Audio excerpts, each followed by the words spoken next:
Notre secours est dans le nom du Seigneur qui a fait le ciel et la terre.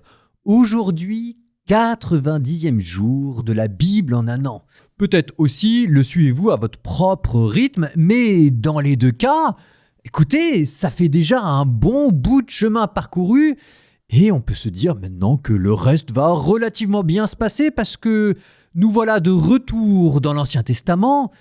Alors oui, il y aura encore des généalogies, mais les livres que nous allons lire dans les prochains jours seront quand même plus narratifs, allez, j'ose dire plus folkloriques, ce qui n'empêche pas que vous verrez l'inspiration divine se loger dans des détails là où on ne s'y attend pas. Vous éprouverez beaucoup de plaisir à lire les livres qui vont venir. Nous allons commencer avec Josué. C'est une nouvelle époque qui commence dans l'histoire du salut. Jusqu'à présent, on était dans les patriarches avec la Torah, et maintenant ce sera l'installation dans la terre promise qui nous mènera à la fin jusqu'à la royauté de David. On est dans la période intermédiaire entre Abraham et Moïse d'un côté et David et Salomon de l'autre. La grande figure sera la figure de Josué. Et d'ailleurs, ça va nous faire un lien avec l'évangile selon saint Matthieu que nous venons de quitter, parce que Josué, Dieu sauve, c'est exactement le même prénom en hébreu que Jésus, Dieu sauve. Hasard? Coïncidence? En tout cas, c'est ce Josué qui va succéder à Moïse, qui va conduire le peuple dans la terre promise, qui va traverser le Jourdain, qui va accomplir les promesses. Et si ça ne vous rappelle pas furieusement Jésus, écoutez, il faudra qu'on relise un nouvel évangile. Mais rassurez-vous, ça aussi c'est prévu. J'espère avec tout cela vous avoir mis l'eau à la bouche. Et maintenant que je vous ai mis en appétit, je me tais. Josué chapitre 1, Josué chapitre 2, bonne écoute. Après la mort de Moïse, le serviteur du Seigneur, le Seigneur parla à Josué, fils de Nun, auxiliaire de Moïse, et il lui dit: Moïse, mon serviteur, est mort. Maintenant, lève-toi, passe le Jourdain que voici, toi avec tout ce peuple, vers le pays que je donne aux fils d'Israël. Tous les lieux que foulera la plante de vos pieds, je vous les ai donnés, comme je l'ai dit à Moïse. Votre territoire s'étendra depuis le désert et le Liban que voici, jusqu'au grand fleuve, l'Euphrate, tout le pays des Hittites, jusqu'à la Méditerranée au soleil couchant. Personne ne pourra te résister tout au long de ta vie. J'étais avec Moïse, je serai avec toi. Je ne te délaisserai pas, je ne t'abandonnerai pas. Sois fort et courageux. C'est toi qui donneras en héritage à ce peuple le pays que j'avais juré de donner à leur père. Quant à toi, sois fort et très courageux, en veillant à agir selon toute la loi prescrite par Moïse, mon serviteur. Tu ne t'en écartes ni à gauche, ni à droite, pour réussir partout où tu iras. Ce livre de la loi ne quittera pas tes lèvres. Tu le murmureras jour et nuit afin que tu veilles à agir selon tout ce qui s'y trouve écrit. Alors tu feras prospérer tes entreprises, alors tu réussiras. Ne t'ai-je pas commandé « Sois fort et courageux » ? Ne crains pas, ne t'effraie pas, car le Seigneur ton Dieu sera avec toi partout où tu iras. Alors Josué ordonna aux scribes du peuple: Parcourez le camp, donnez cet ordre au peuple, préparez des provisions, car dans 3 jours vous passerez le Jourdain que voici pour aller prendre possession de la terre que le Seigneur votre Dieu vous donne en héritage. Puis Josué parla ainsi aux Roubénites, aux Gadites et à la demi-tribu de Manassé. Souvenez-vous de l'ordre de Moïse, le serviteur du Seigneur. Le Seigneur votre Dieu vous accorde le repos et vous donne ce pays. Vos femmes, vos enfants et vos troupeaux resteront dans le pays donné par Moïse de ce côté du Jourdain. Mais vous, tous les guerriers de valeur, vous passerez en ordre de bataille devant vos frères. Vous leur viendrez en aide, jusqu'à ce que le Seigneur leur procure le repos, comme à vous, et qu'ils possèdent eux aussi le pays donné par le Seigneur votre Dieu. Et alors vous retournerez dans le pays qui est le vôtre, et vous posséderez ce pays que Moïse, le serviteur du Seigneur, vous a donné de ce côté du Jourdain au soleil levant. Ils répondirent à Josué: Tout ce que tu nous as ordonné, nous le ferons. Là où tu nous enverras, nous irons. Comme nous avons obéi en tout à Moïse, nous t'obéirons aussi. Le Seigneur, ton Dieu, lui restera avec toi comme il était avec Moïse. Et si quelqu'un est rebelle à ta voix, s'il n'obéit pas à tes paroles, à tout ce que tu as ordonné, il sera mis à mort. Et quant à toi, sois fort et courageux. Depuis Chittim, Josué, fils de Nun, envoya discrètement 2 espions. Il leur dit « Allez voir le pays et Jéricho ». Ils y allèrent, entrèrent dans la maison d'une prostituée nommée Rahab et y couchèrent.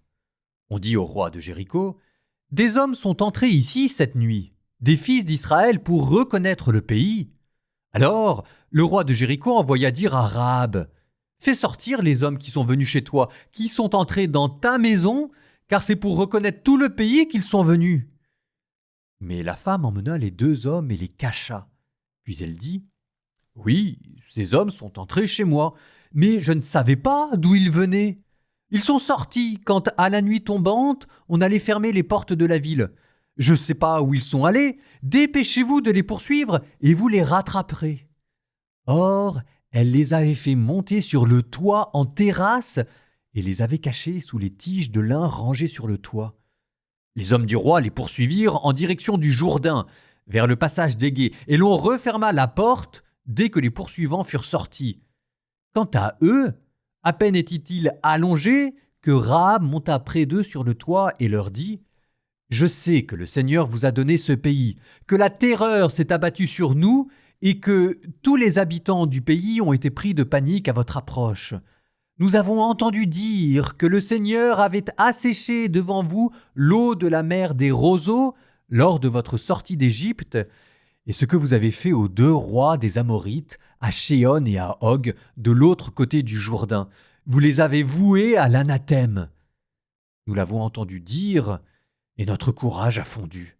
Devant vous, chacun perd le souffle, car le Seigneur votre Dieu est Dieu là-haut dans les cieux et en bas sur la terre. Et maintenant, puisque j'ai agi loyalement envers vous, jurez-moi donc par le Seigneur que vous agirez loyalement vous aussi envers la maison de mon père. Donnez-moi une preuve que vous laisserez en vie mon père et ma mère, mes frères et mes sœurs, avec tout ce qui leur appartient, et que vous nous préserverez de la mort. » Les hommes lui dirent « Nos vies contre les vôtres, à moins que vous ne dévoiliez notre entreprise. Quand le Seigneur nous aura donné le pays, nous agirons envers toi avec loyauté et fidélité à notre parole. » Alors, elle les fit descendre avec une corde par la fenêtre, car sa maison était sur le mur du rempart, et elle habitait dans le rempart. Elle leur dit « Allez dans la montagne, de peur que vos poursuivants ne vous rattrapent. Vous vous y cacherez 3 jours jusqu'au retour de ceux qui vous poursuivent, et après vous pourrez continuer votre route. » Ces hommes lui dirent « Ce serment que tu nous as fait jurer, nous le respecterons ainsi. Quand nous entrerons dans le pays, tu attacheras ce cordon de fil écarlate à la fenêtre par laquelle tu nous as fait descendre. Tu réuniras auprès de toi dans ta maison ton père et ta mère, tes frères et toute ta famille de ton père. Si l'un d'entre vous franchit les portes de la maison pour sortir, son sang retombera sur sa tête, et nous serons quittes. Si l'on porte la main sur lui alors qu'il est dans ta maison, son sang retombera sur nos têtes. Mais si tu dévoiles notre entreprise, alors nous serons quittes de ce serment que tu nous as fait jurer. » Elle répondit « Qu'il en soit selon vos paroles. » Elle les renvoya et ils partirent. Alors elle attacha le cordon écarlate à la fenêtre. Ils s'en allèrent, atteignirent la montagne, et ils y restèrent 3 jours jusqu'au retour de ceux qui les poursuivirent. Ceux-ci les avaient cherchés tout le long du chemin et ne les avaient pas trouvés. Alors, les 2 hommes s'en allèrent, descendirent de la montagne, passèrent le Jourdain, revinrent auprès de Josué, fils de Nun, et lui racontèrent tout ce qui leur était arrivé. Ils dirent à Josué « Le Seigneur a livré tout le pays entre nos mains, et devant nous, tous ses habitants sont pris de panique. »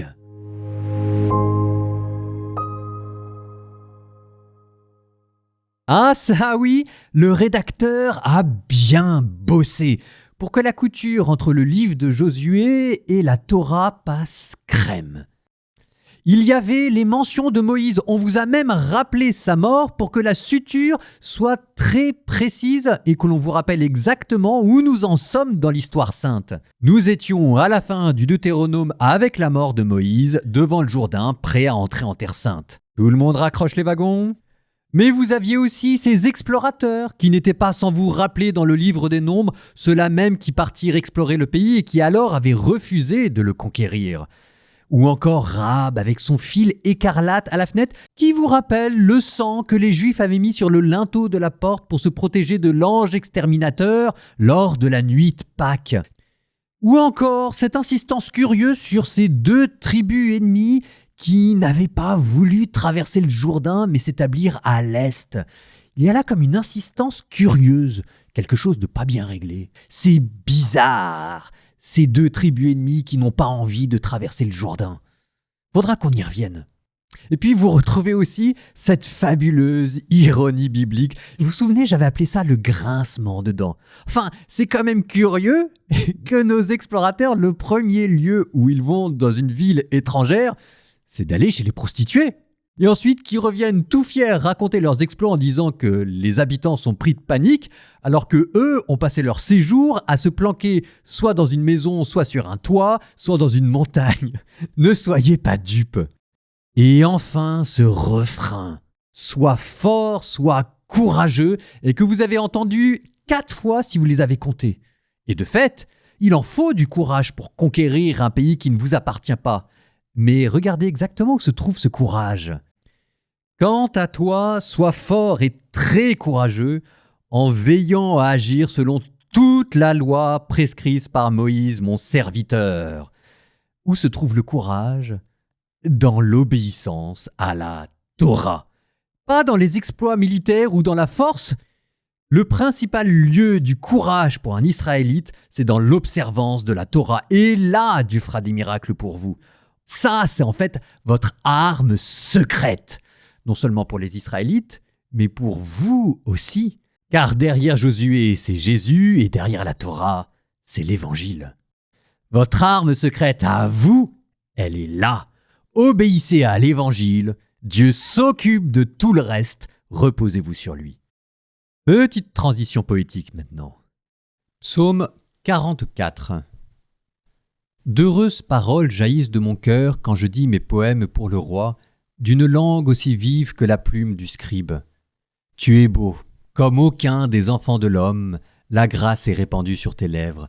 Oui, Dieu te bénit pour toujours. Guerrier valeureux, porte l'épée de noblesse et d'honneur. Ton honneur, c'est de courir au combat, pour la justice, la clémence, la vérité. Ta main jettera la stupeur, les flèches qui déchirent. Sous tes coups, les peuples s'abattront, les ennemis du roi frappés en plein cœur. Ton trône est divin, un trône éternel. Ton sceptre royal est sceptre de droiture. Tu aimes la justice, tu réprouves le mal. Oui, Dieu, ton Dieu, t'a consacré. D'une onction de joie comme aucun de tes semblables. La myrrhe et l'aloès parfument ton vêtement. Des palais d'ivoire, la musique t'enchante. Parmi tes bien-aimés sont des filles de rois. À ta droite, la préférée sous les ors d'Ophir. Écoute, ma fille. Regarde et tends l'oreille. Oublie ton peuple et la maison de ton père. Le roi sera séduit par ta beauté. Il est ton seigneur. Prosterne-toi devant lui. Alors, fille de Tyr, les plus riches du peuple chargés de présents quêteront ton sourire. Fille de roi, elle est là dans sa gloire. Vêtue d'étoffes d'or, on la conduit toute parée vers le roi.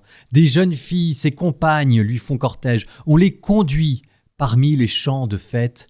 Elles entrent au palais du roi. À la place de tes pères se lèveront tes fils. Sur toute la terre tu feras de des princes. Je ferai vivre ton nom pour les âges des âges.